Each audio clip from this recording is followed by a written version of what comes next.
Good morning mga lods. To this video, magluluto po tayo mga lods ng hasa-hasa na isda. Nam-nam yan mga lods. Nam-nam! Ayan po mga lods ang hasa-hasa. Ayan. At saka nagluluto po tayo mga lods ng kanin.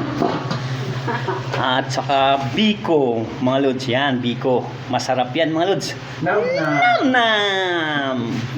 Yan mga lods. Yan po ang aming anong tawag dyan? Yung sinukmani. Sinukmani. Tawag sa Luzon, sinukmani. Tawag sa Bisaya, biko. Yan, biko yan, mga biko. Yan. At tayo po'y nagpiprito ng isda. Yan. At saka nandito po mga lods, yung fried chicken, mga lods. Nam-nam! Nam-nam yan mga lods, fried chicken. Yan mga lods.